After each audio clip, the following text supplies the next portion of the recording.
guys! Welcome sa ating little channel. Ayun, ako si Myra na nakarating dito sa US gamit ang K1 Fiancé Visa. Ang video natin ngayon ay tungkol sa kung paano tayo makakakuha ng I-94. Ito po ay ang ating record sa pagpasok dito sa US. Kailangan po natin ito at magagamit natin ito sa pag-apply ng SSN number at adjustment of status. At kung nagustuhan nyo po ang ating video, baka naman po pa-like, share, comment, at pa-subscribe naman ng ating channel para lumaki-laki naman siya. Thank you guys!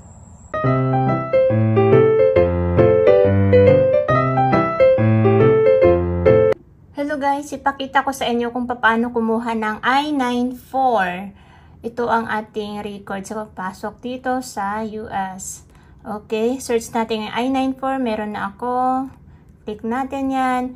Then, ito, official website ng I-94. Ito yung i-click natin. Okay, ganyan. Then, dito sa taas, get most recent I-94. Click natin yan. Ganyan. Then, akyat lang natin ng konti. May makikita tayo dito sa baba. I acknowledge and agree. Yon. Ang gagawin natin, click natin yan. Ganyan. Then, yan ang lalabas.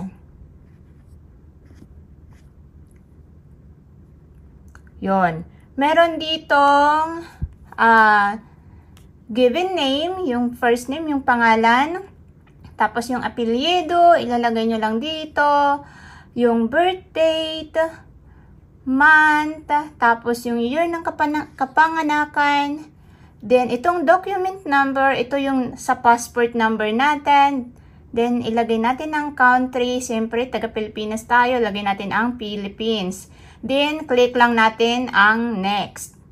Yon. Pag i-next natin, ito yung lalabas. Takpan lang natin ang ating mga information. Ayun.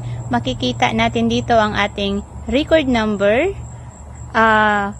most recent date of entry, ito yung pagpasok natin dito sa US, class of admission, dahil tayo ay K1 visa, ang nakalagay dito ay K1, admit until date, expiration ng ating pananatili dito sa US kung sakali hindi tayo magpakasal sa ating partner.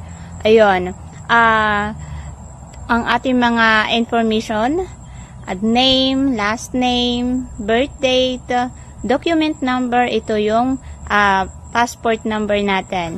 Country of citizenship, siyempre taga-Pinas tayo, ang nakalagay dito, Philippines. Ayun. Then, print lang natin. Sana nakatulong sa lahat ng kukuha ng I-94. Good luck sa ating journey dito sa US. Thank you guys!